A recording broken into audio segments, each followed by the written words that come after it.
Excited. We have a wonderful webinar lined up for you guys today. Is business franchising right for you? And I have just a man to tell you about it. In a minute, before we get it kicked off, I want to make sure that anybody that has joined us today on our webinar, first and foremost, welcome. We're so glad that you are here live with us.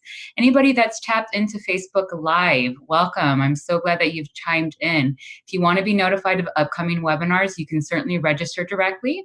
You're just going to go to www.savivets.org/veterans. And you can just put in your name and email, and we will absolutely send you the notifications of our upcoming webinars. Anybody that's on replay, we're so glad that you came back to check us out. Again, make sure that you sign up so that you'll be notified of anything that's upcoming. So today, again, we're going to have Joel doing a wonderful presentation, and I'm going to make sure that any questions we're go ahead and address them. If you're on webinar, we have a Q&A box at the bottom. You can go ahead and plug in your questions and we will absolutely get to them at the end. Anybody that's on Facebook, if you just put it in the comment box, I will make sure that we definitely relay those over to Joel before we close out. So again, all questions will be addressed at the end. And with that said, Joel, do you want to go ahead and present yourself? Tell us a little bit more and go ahead and give us some great information. Sure, thank you. Thank you. All right, so everything should be up and going here. I just wanted to give you a quick intro about myself and why it is that I'm giving this presentation. I'm a certified franchise consultant with the International Franchise Professionals Group. I'm also certified with the Franchise Navigator. It's a behavioral mapping system for placing with franchises. And I also have my master's in business administration. Not that I'm really using that, but it gives me a good basis of business to kind of talk about some of these things. So tonight we're going to talk a little bit about, is franchising right for you? Franchising, in my mind, is a very exciting, it's like a segment of our economy, except that it covers almost every market segment in our economy. It's just like a segment of it. So we're going to talk a little bit about, what are the advantages, disadvantages, and what it is.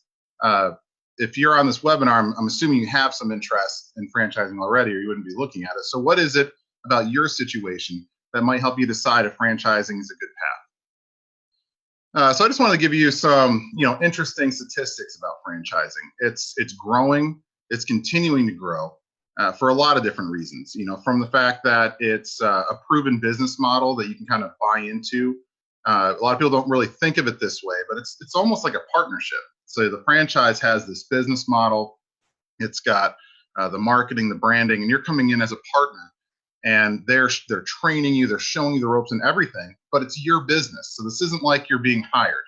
You're not an employee. This is your business. And there's some stringent rules to make sure that the experience in one franchise is very similar to another. But it shouldn't be confused at all with like being an employee, because it's not. And because of that basis, it also makes it so banks like to lend to franchises. And when banks like throwing money at things, they tend to grow.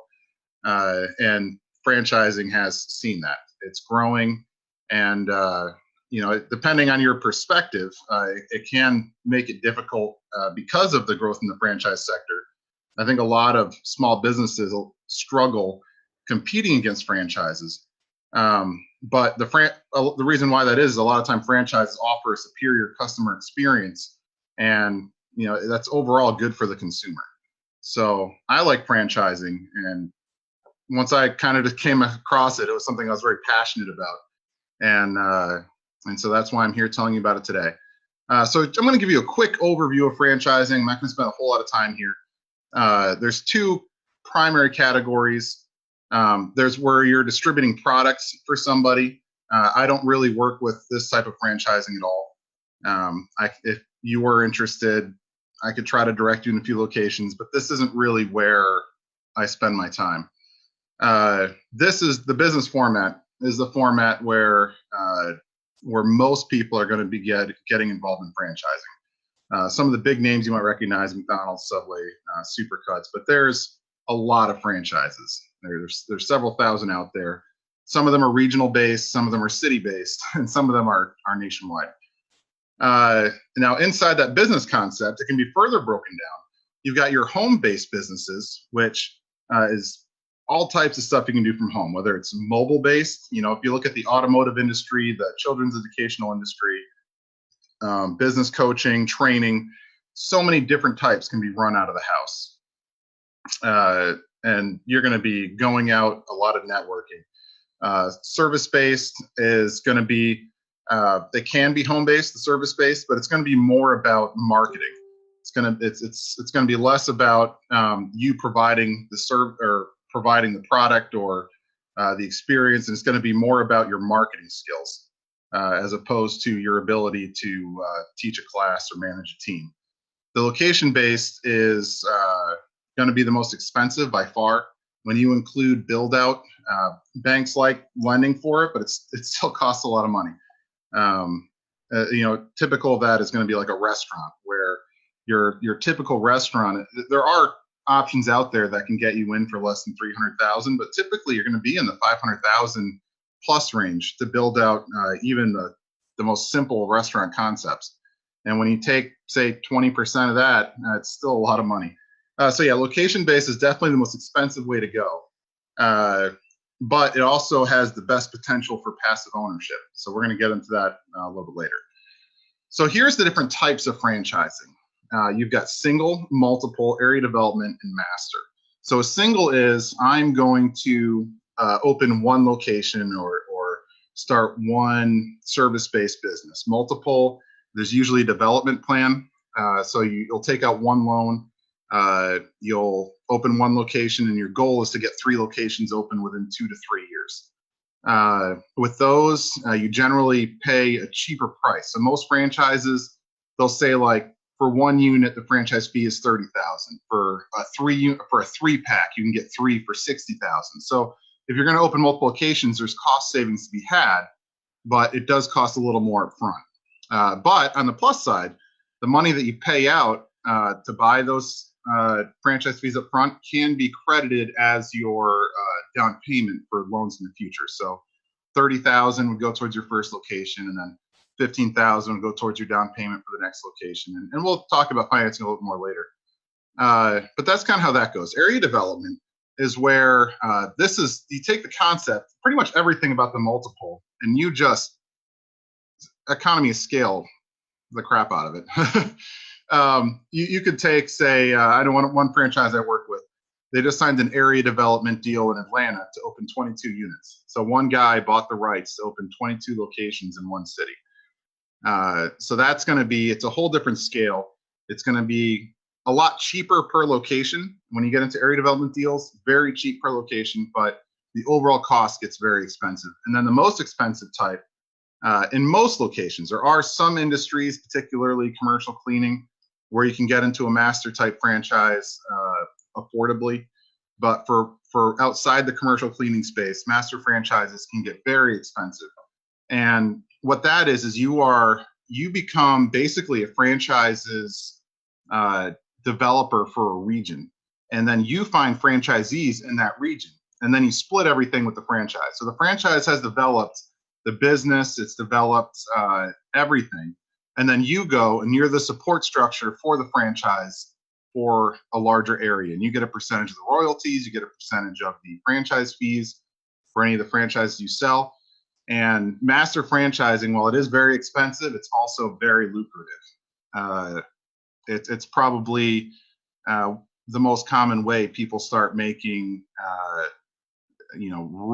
real money in franchising is when they get into the master. And when I say real, I'm probably talking about, annually taking in, multiple 7 digits. But the problem is you got to have a lot of money to start it to begin with. So the challenges, especially in the veteran community, because I work primarily with veterans, system conformity, working within a system. This is a positive and a negative. On the positive note, franchises love veterans because veterans, by and large, if you say, hey, here's how you do something and you'll be successful, they'll just take it and run with it and do it better than anyone else. And franchises love that. On the flip side, a lot of veterans that get out that are very entrepreneurial are almost too entrepreneurial. They don't want the confines of a system. They've been doing it for 5, 10, 20 years.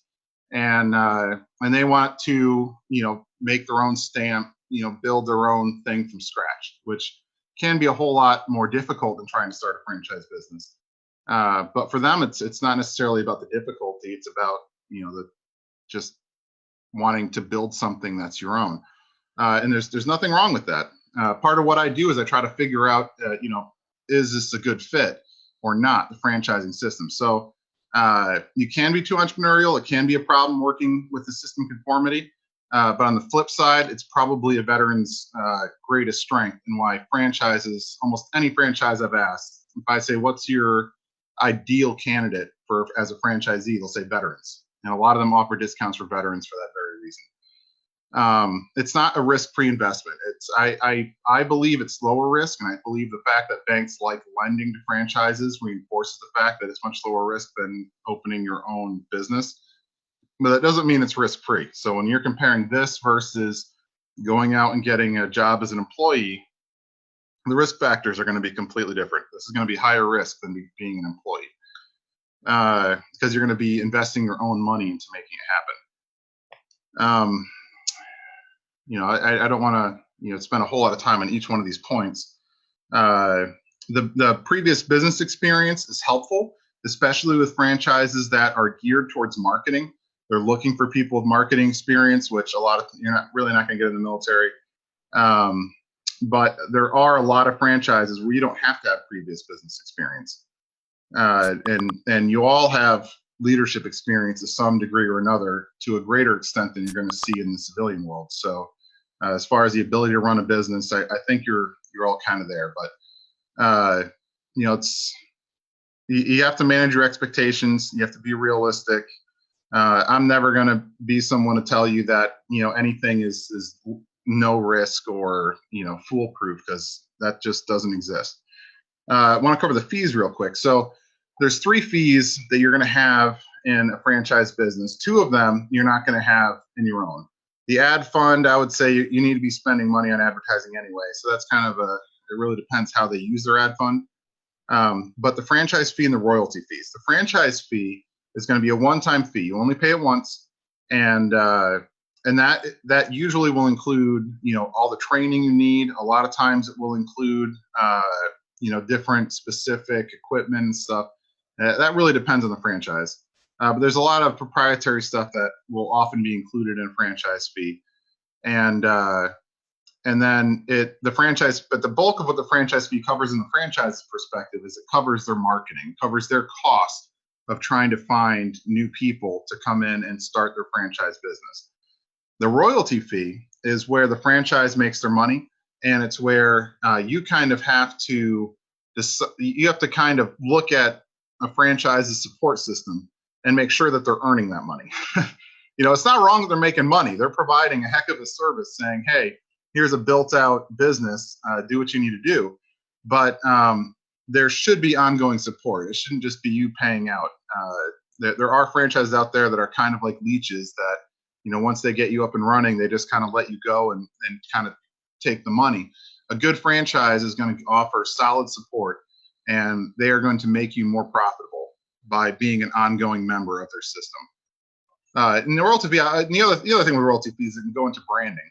So especially if it's a stronger brand, especially in your area, that royalty fee kind of covers the ability to use that brand. So there's value that goes into it. I think that there's a lot of value that goes into all the costs associated, but the costs are there, and they increase your risk as someone who's debating if they want to start their own business by themselves, use a franchise system, or just go be a W-2 employee. The opportunities, freedom. So, in the military, you're told where to go, what to do, when to do it. With franchising, I work with about 350 franchises, but there's over 3,000 total. You shouldn't have to do something that you don't like or don't enjoy. There's no reason to do that. And it's the same thing if you go to get a job. Your job is usually going to pigeonhole you in whatever your experience is. If you're, my cousin got out of the Navy. He was fixing up aircraft, helicopters, and now he works as a civilian fixing up helicopters. If that wasn't something he enjoyed, then is he kind of stuck there unless he wants to just restart his career from scratch? And the answer is yeah, pretty much. But this allows you to use the soft skills, leadership, the ability to replicate a proven system.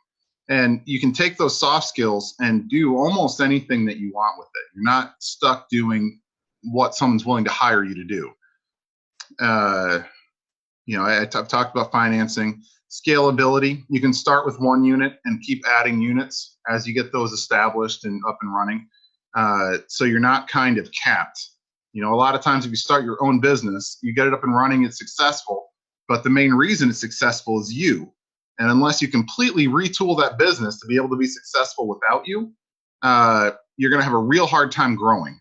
And I've seen that in my own family with my own entrepreneurial family members. Growing your business, scaling your business, very easy with franchising because all of their systems are developed to be able to be run by managers, franchisees, basically people who didn't start the business. And this can feed into empire building. We went through a whole bunch of that. One of the things I wanted to touch on is something that I've seen because I didn't start in franchising when I got out of the Navy. I started in commercial real estate. In commercial real estate, if you've got vacant buildings in an area, you can get those buildings for penny on the dollar. And having solid tenants inside those buildings can increase the value of that property 2 or 3 times what it's worth vacant.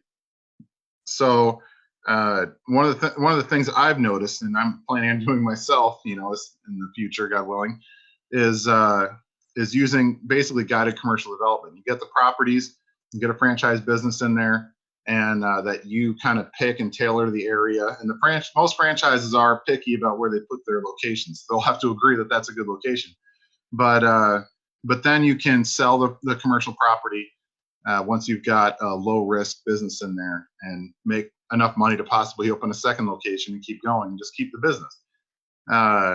It's a way of an interesting way to use franchising to kind of build an empire. Most of those things we've talked about already. International opportunities. Most franchises are looking for ways to expand overseas. I've had people tell me, "Hey, I just want to go to the Caribbean and have a little bar on the beach." And there are ways that you can do that. Depending on where you go, though, most franchises when they expand international, they want to go with the master franchise license route, but not all of them. That's one of those ones where you can kind of explore and see what the options are. But yeah, the international, if there's a place you really love and you really want to get back to, franchising could be a tool to get you there. But a lot of that's going to come down to the financial qualifications. So here's, just kind of a random quiz. If you look on this list, you'll see a whole bunch of different types of business people or employment tracks. And if you pick almost any background, there'll be example of successful franchisees that have come out of that. And the reason is because of the soft skills. It's not about your hard skills. It's about the soft skills that you develop while you're doing whatever it is that you're doing. And I kind of cheated, and I told you the answer to this other question. But yeah, when I first got into franchise consulting, I just started calling franchises, several a day. And one of my main questions I would ask them was, what is your ideal candidate look like? And I would say probably about 75% of them, the first thing they said was veterans. We love veterans for the reasons we've already talked about. And the other 25% pretty much got around to that, even if it wasn't their first answer. So what does franchising provide? And the detailed answer is going to be very specific to the franchise that you're looking at, because they're all different size, shapes, types of franchises. But in general, what you're going to get is the operating system. You're going to get training, you're going to get operating manuals, you're going to get ongoing support.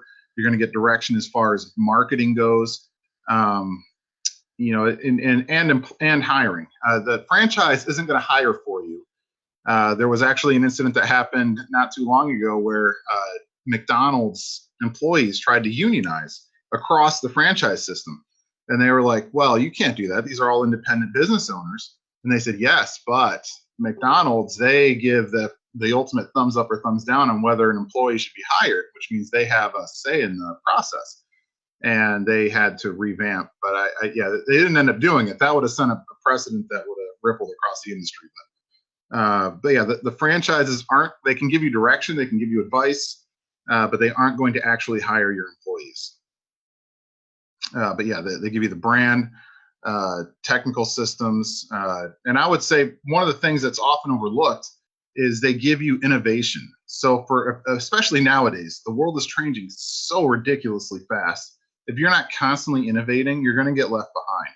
And when you join a franchise system, the franchisor is the one that's constantly innovating on your behalf to try to make things happen. And I think that's a really important note. It's not something that they offer every day as a form of support, but over time, they have to be innovating. And that's something that you don't have to do as part of the franchise system.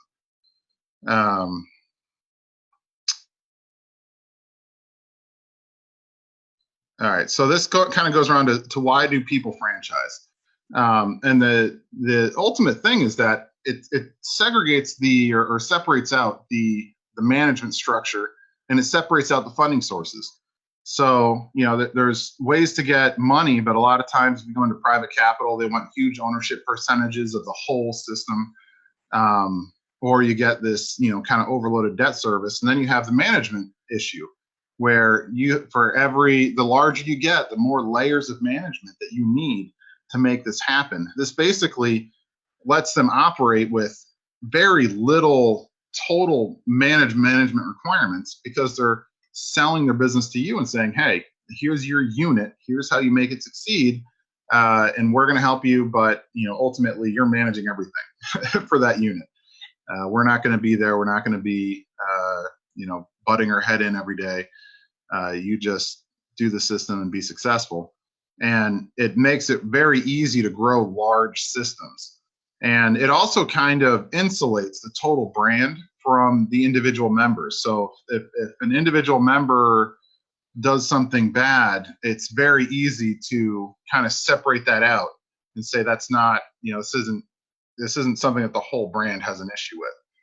As opposed to like Chipotle. I love Chipotle, but they keep having these kind of like health scares, and Chipotle is not a franchise. It's a main thing. And when that happens, it's like the whole system just kind of gets a black eye.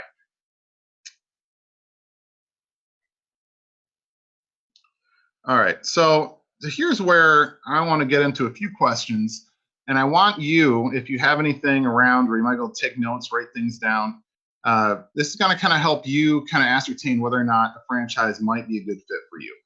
We're going to talk about a couple main things. So the first is, if you're looking at a traditional employment path, where do you think you're going to be in 10 years? And that's not to say that you're going to be on a better path if you go in franchising, but it would definitely be different. And so it's kind of thinking about which path is going to get you ultimately where you want to be in 10 years. Just simple planning that out. And what is your fear of the future? If your fear is going to be, I guess it goes back to risk aversion. If your fear is that you're going to step out into something and fail, then maybe going with a W-2 job is better. But if your fear is that you're going to be stuck and pigeonholed into something for the rest of your life, which is one of my fears, then franchising probably is good for you. So here's some more questions. We're going to go through a bunch of these. So I'm not going to go through them all in depth, but why would you want to own a franchise? What's the goal of trying to do it? How do you think that your life would be different owning a franchise versus W-2? Because there's going to be lots of education stuff out there about finding the right job. I don't need to go through that. So I'm going through franchising. How would your life be different if you were your own boss and owning your own business through a franchise system?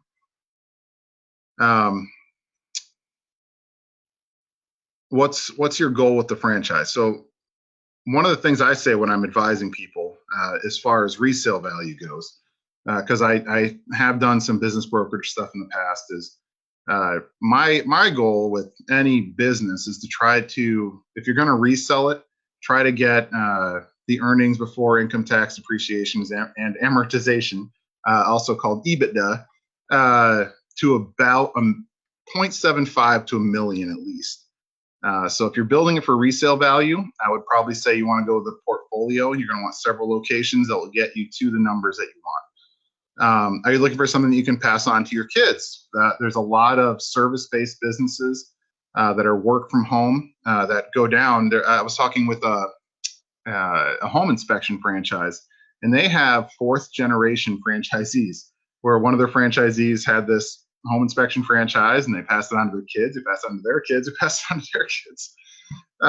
So yeah, that's very common, the whole passing things down. And if you have a big portfolio, obviously that can get passed down too. But as far as like the small family business goes, is that kind of more what you're looking at? Are you looking to be an absentee owner? Are you thinking about trying, like maybe put in 20 years, you've got one retirement under your belt, and you'd like to build something for 10 or 20 years and then put that under your belt and just retire on the passive income? Franchising can be very good at building passive income because you can some you can start out this way, others you work to get there, where you replace yourself with a manager and you're just basically just managing super high level stuff, 0 to 5 hours of time commitment a week. And that's what I consider passive. There's also semi-passive, which is basically like a part-time business ownership. You can do that alongside running a regular job.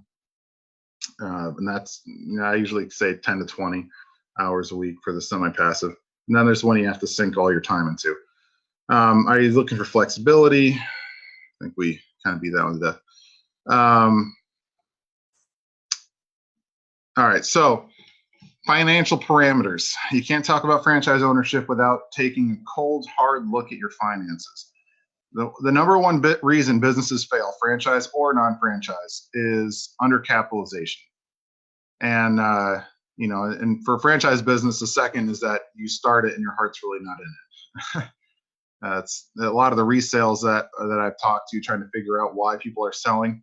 There's the people that are selling because that's their goal, their exit strategy is to resell. You have the people that are retiring, or their partner wants to retire and they're just gonna they just want to sell at the same time and move on to something else.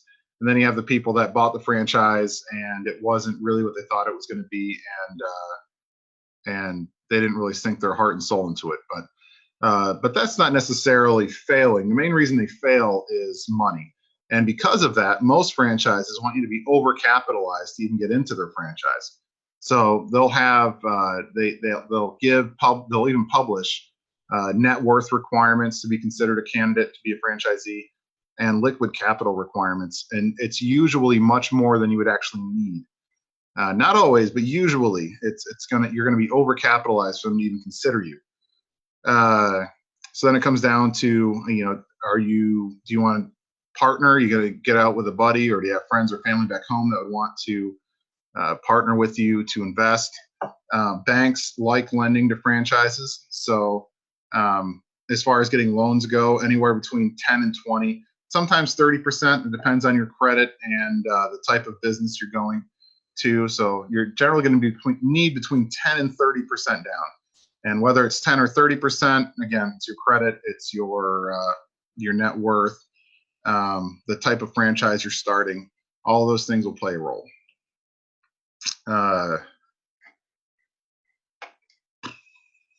Those are all good questions. So here's some financing options for you. Conventional loans from commercial banks. You got partnership or investors that sometimes you got families or friends saying, hey, you have your own little, backyard Shark Tank. How do you guys want to come in and partner with me for some money? IRA, 401k, TSP rollovers is probably the most common way that people finance franchises. And the reason for that is, say you've got money in a TSP, you can't touch it while you're active duty, but you get out, that TSP can be rolled into something else. And if you have a 401k or IRA, you can still do the same thing. So they've developed this program, and you start a C Corp, your retirement account gets rolled over to the C Corp, and then that retirement account can buy ownership stake in the business itself. And so it's not technically leaving your retirement fund, so you can spend that money penalty free. It does cost some money to get the program set up and managed, but it's a way that you can do it without going into debt. Or You can do it and go into debt, which is the way that a lot of the larger startups like restaurants are done. Is say you've got 50,000 or 100,000 in a retirement account, you can roll it over, and then that 100,000 can become the basis for a loan. So if you've got a 500,000 restaurant you want to start, that 100,000 can become a basis. Now the risk here, obviously, is that these are your retirement funds. So this is very common. It's a reinvestment of your retirement funds. But in the unfortunate situation where the business doesn't succeed, it becomes a risk factor because you could ultimately lose those funds. Because, like I said earlier, nothing is risk-free. So it's very common. It's also somewhat risky, but it does allow you to use your retirement funds. SBA loans, we've talked about home equity. Most people are familiar with home equity lines. Business credit, this I would only recommend if it's a cheaper, probably home-based business. And this is basically, you can get business credit, basically business credit cards. There are some companies out there that will sell you packages where they go and negotiate with banks on your behalf and get very good balances. Some say they can get you between 70, 150,000. And most of these cards, and I've actually used this program myself for my own business. So the risk with this is that if you aren't able to get the balances down within about a year to 15 months, which is usually the interest-free period for these credit cards, all the credit cards you'll get will have about 12 to 15 months interest-free.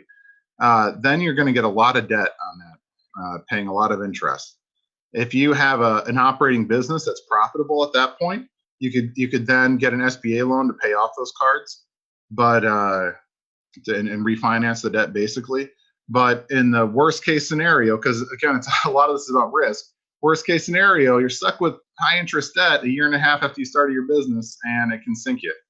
So again, options. It really depends on your situation whether or not it's going to be a good idea. I'm not going to say it's never a good idea. I've used it, but it's definitely not always a good idea. All right, timing. So you guys, obviously, you're dealing with timing. You're getting out of the military or trying to transition to something else. It generally takes 90 to 120 days, 1 to 3 months. I'm sorry, 90 to 120, 30 to 90 days, 1 to 3 months to get through the franchise purchase process. But if you're looking at 6 months out, it's still probably not a bad idea for you to get out and start trying to figure out the field. If you're more than 6 months out, I'm more than happy to talk with you about it, but we might not want to start digging into actual franchises until you're a little bit closer. But so when the other thing you're looking at with timelines is when do you want it to open? So if you're looking especially at the brick and mortar type franchises, when you start your business, you're going to have build out, you're going to have your pre-opening stuff, getting hiring. It can take anywhere between 6 and 12 months to open a location-based franchise.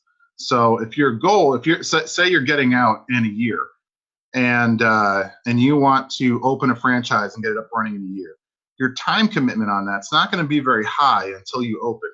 So I would say that. So at that point, you'd probably want to start looking. I would say even at the 12-month mark, because you can buy the franchise 9 months before you get out, and try to have all the build out done and everything by the time, so it's ready to open by the time you separate. So timeline is going to be important. You kind of have to decide which franchise you want to start. There are other ones where home-based franchises, you can start the franchise and start it up the next day.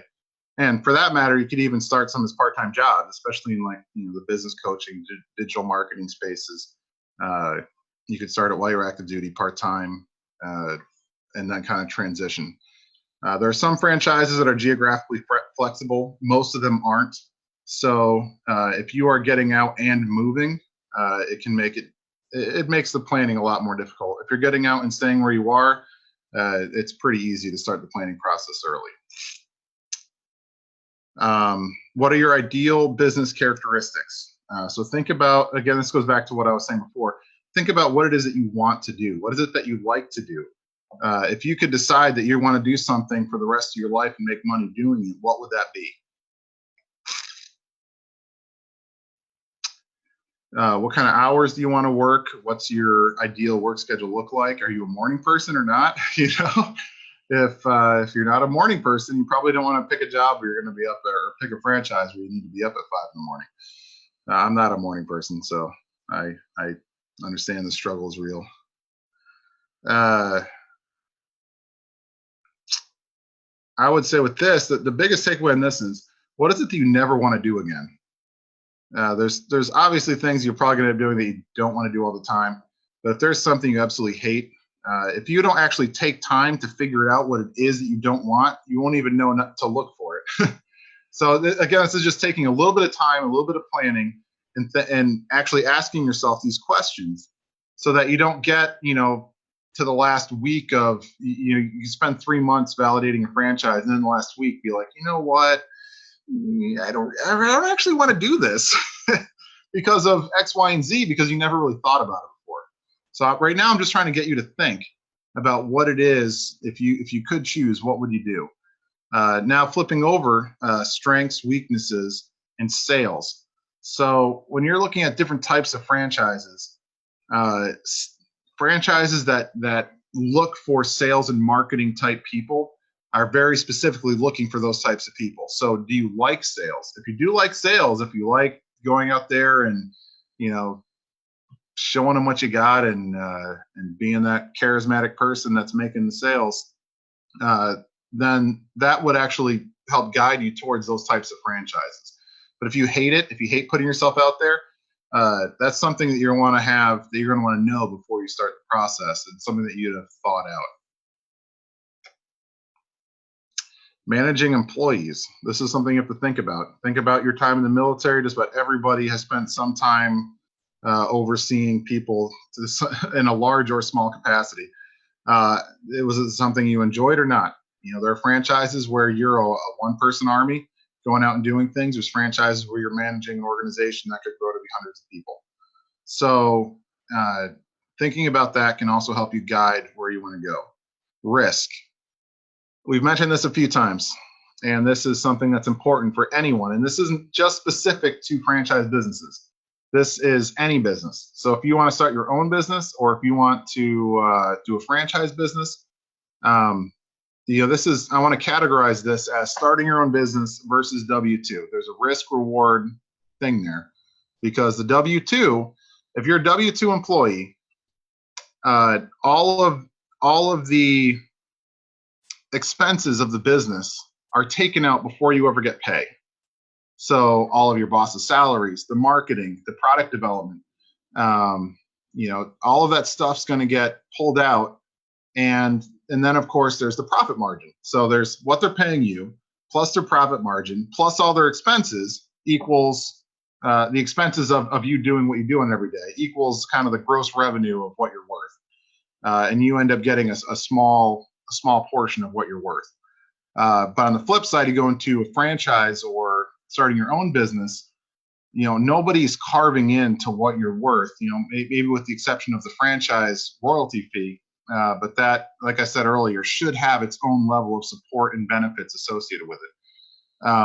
But it's all on you, and it's a higher level of risk.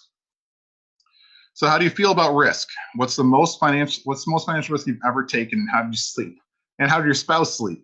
So when you go into this, if you're married, if you have a spouse, it's not just about you. The last thing that you want starting a business is fighting a two-front war. And that the two-front war is, you are fighting to make your business success, and you're fighting your spouse at home trying to tell her how this isn't a bad idea. You need to be on the same page. So I strongly discourage anyone from trying to force their spouse to go down this direction if they are super risk averse and they would rather you just get an employee job. So, but think about the financial risk. How okay are you with it? Because there's a lot of potential rewards, but there's also the increased risk that you're not going to have if you were a W-2. So this is kind of going back to some business characteristics. How important is status? Is this where you want to build up an image of yourself getting out of the Ferrari, or are you happy just making money going around and doing junk removal? There's a whole range of types of franchises that may or may not depend on image. I would say a lot of them don't, but some of them definitely do.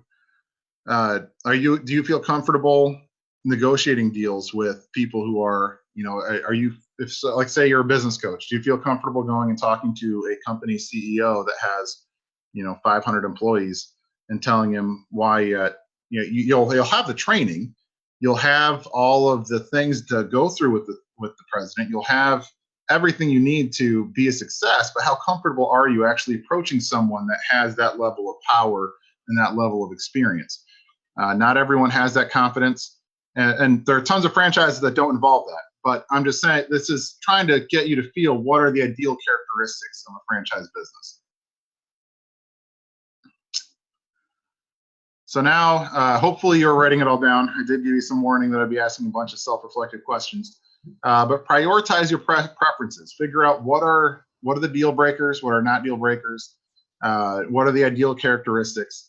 And that can help you when deciding between a W-2 and a franchise business. And it can also help you decide between starting your own business and a franchise business, or if you look at franchising, what type of franchise would be perfect for you.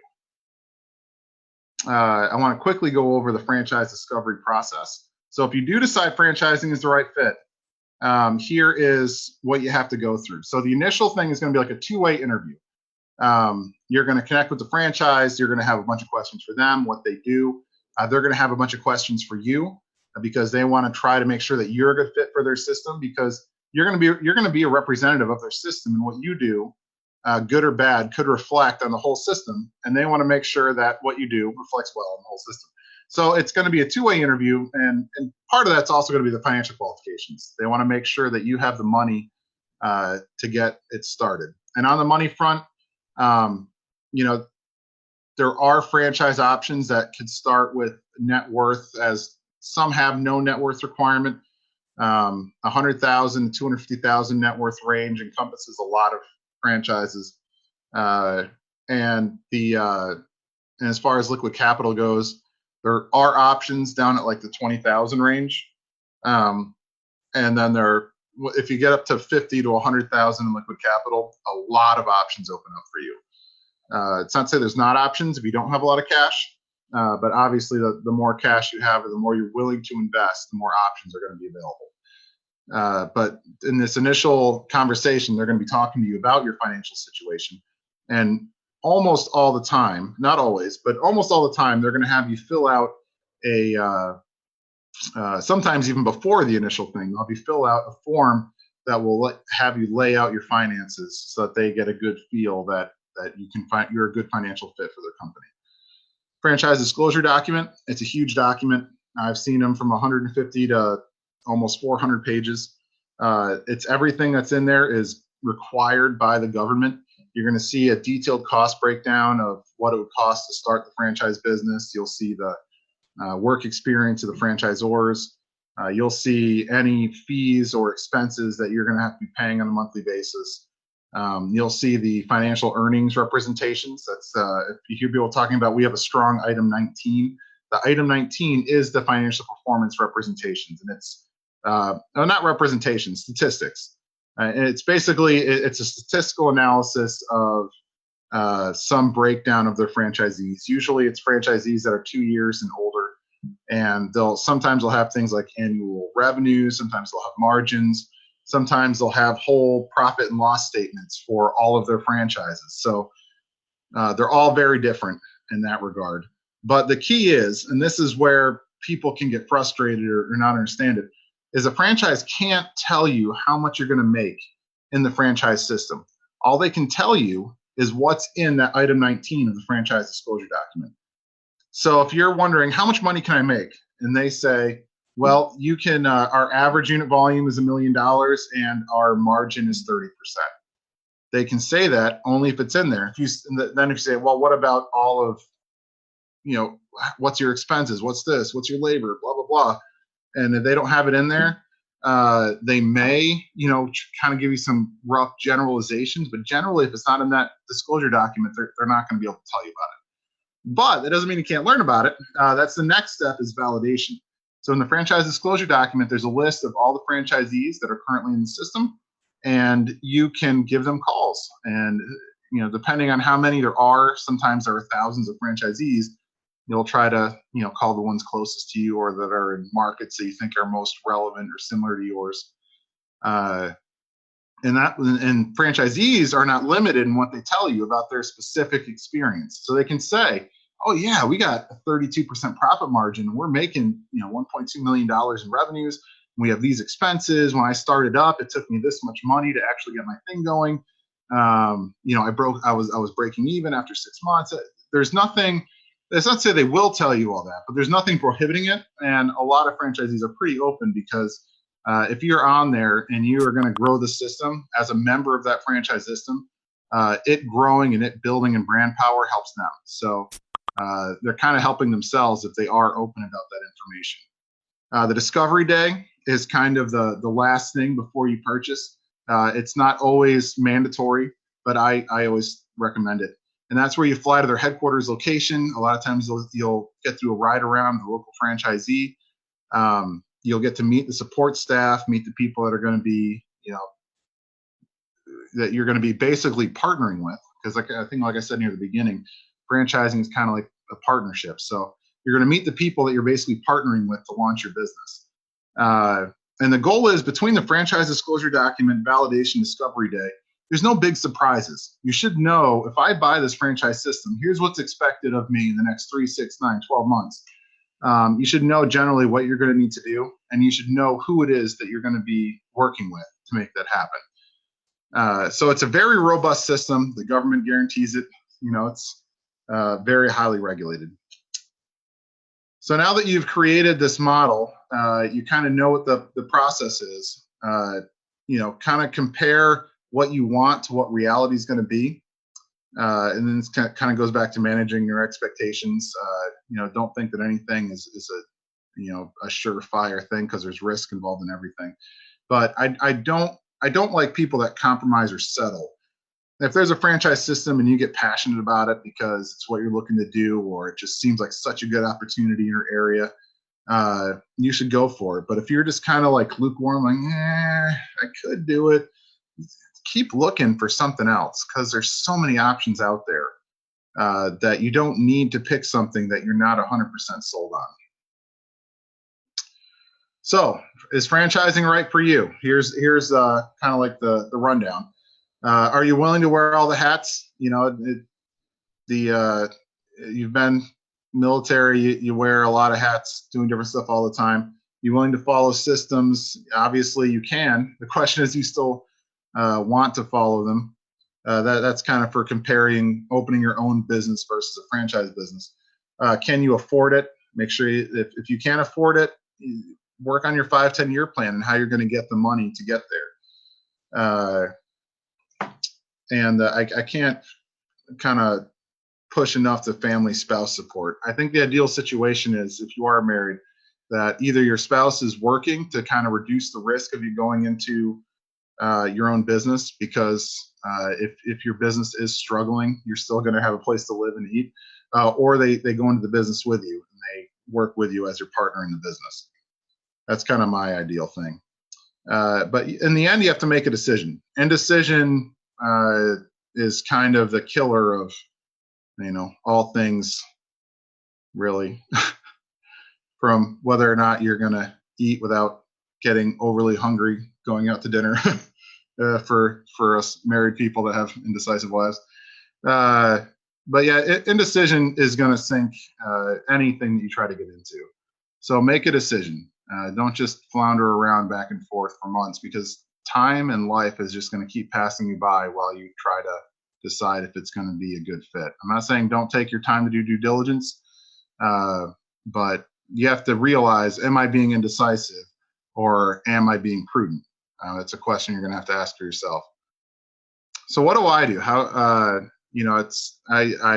I'm really happy to have the opportunity to share all this stuff with you. And If finding a franchise is something that seems like a good fit, you're more than welcome to try to do this on your own. But there are people like me out there. We're called franchise consultants, and this is what we can do. And a lot of people that are looking into franchising, there are people that are professionals in the franchising space that know everything about it, and they go and they build these these big massive organizations. But you as an individual getting into franchising, you don't have a lot of that background. You don't have a lot of that knowledge on what is normal, what's good, what's bad. I talk with people sometimes, and a random franchise just approached them, out of the blue and said, "Hey, I want you to consider our system," and they never looked at anything else. And they got into it, and it wasn't a good fit. So just because there's something out there that may sound good, most people don't really know how to kind of weigh one franchise versus another. And if you're not given the options, it can be a tough decision to make. It's kind of like if you're a first-time home buyer, you don't want to go out there and just try to buy a house probably without a realtor. You might be able to do some research. You might be able to do a good job. Coming from a family that is in real estate, I know that a good, solid realtor can make the world of difference, especially for a first-time home buyer. And for a first-time franchise buyer, trying to navigate all the ups and downs without getting taken advantage of can be difficult. So I offer a free service. I work with several hundred franchises, around 350, and I help them find franchisees. So if you want to get into a franchise, what I would do is I would talk to you. I would see what your background is. I use the Franchise Navigator system, which is a behavioral mapping program that gives me an incredible amount of insight into what it is that you personally find valuable and fulfilling. And I try to find a franchise, and I try to help you find a franchise that is a good fit. And then I walk you through the whole process. I try to be on every call if I can with every franchise. Obviously, it can't happen all the time. But my goal is to walk you through every single step of the process and find something that is a good fit for you personally, financially, and is going to get you to the end line to fulfill your goals. And the reason why I love it is probably the same reason I joined the military myself. I joined the military because I wanted to do something where I was helping other people instead of just working for myself. And what I do here is I help other people find good franchise businesses, give them that flexibility, give them that freedom where they don't feel like they're pigeonholed in their life. And they don't even pay me to do it. I get a referral fee from any franchise that you end up placing with, kind of like a job headhunter. If you work with a headhunter, they find you employment, but you don't pay them for finding you employment. And it's the same thing with this. So my job is to try to help you accomplish your goals. Someone else pays me to do it, and I love that. That's why I still dabble in some commercial real estate, but pretty much 90 to 95% of my time is now geared towards this because I find it personally fulfilling. So at this point, I am good at opening up for questions. Awesome. Thank you so much. I hope I didn't take too long there. I know I have a tendency to ramble. No, you're good. You're good. We actually got 2 questions for you from our watch party on Facebook Live. So first and foremost, is there a franchise that involves real estate? There are a lot of franchises that involve real estate, and it's a lot from different perspectives. So, my franchise list changes because most of my franchises are part of the International Franchise Professionals Group. They work with that organization. So one of them is Home Investors that I work with right now. They're the We Buy Ugly Houses people. They flip. If you want to get into home flipping, they are an incredible program. But I also work with property management companies. A lot of people can think about, I want to get into managing properties, owning rentals and doing this kind of stuff. But it can be very time consuming, very paperwork intensive. And the property management franchises have a lot of systems, marketing, all that already in place for you to hit the ground running and go. There was another systems, marketing. Shoot, skipping my mind. It was more of a commercial real estate. Oh, okay, yeah. So so then another way to get into real estate with franchising is they will have kind of these centers where you develop, kind of like I talked about the guided real estate development. There's several franchises that focus on that in the beauty and health and beauty space.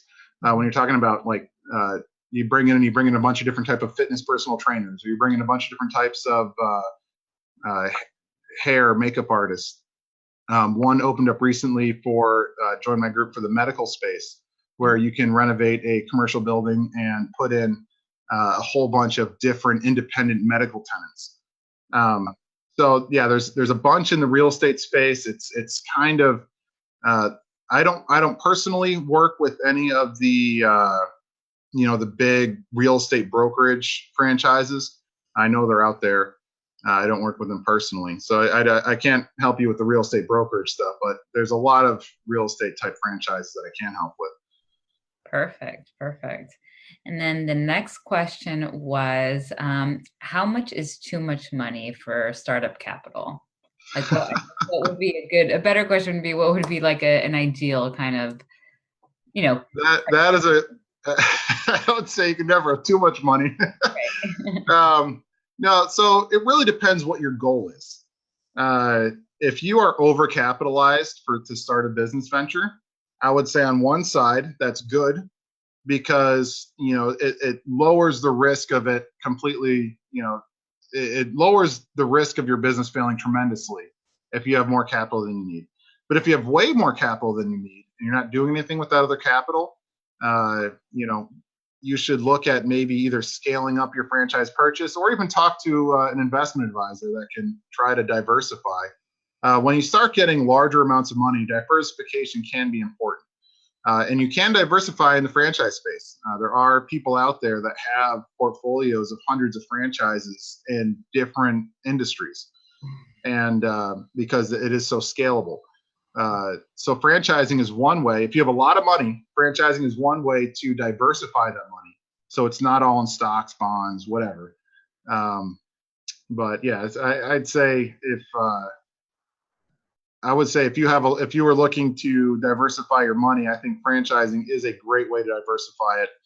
I don't think there's any amount that's too much, because, like I said, there's that guy down in Atlanta with that one franchise, and there's tons of examples like this. Right. But like that one guy down in Atlanta that did 22 deals with this one haircutting franchise, and opening 22 locations is going to cost. I mean, you're probably looking at $4 to $5 million. Mm-hmm. So I mean, that's a lot of money invested. But he sees and I honestly really like that franchise myself, so I kind of see what he sees. But he sees it. He thinks it's the next big thing, and he's putting money towards it. I don't know what that person's total net worth is. I don't know what their total. If the total cost is $5 million, maybe he's putting $1 million of his own. But yeah, it really comes down to your goals and what you're trying to do. Are you trying to build passive income streams, or what do you want? How do you want your money to work for you? Franchising is one way you can make that happen. Perfect. Well, that's all the questions that I have on my end. If anybody in the webinar has any open questions, please feel free to type them in now. Otherwise, if you've chimed in again on replay, or you didn't get a chance to ask your question, please send it directly to us at info@savivets.org. That's info@savivets.org. And again, Joel, thank you so much. This has been such an incredible webinar, and all of this information has really been great. And so before we close out, why don't you go ahead and tell everybody how they can get a hold of you?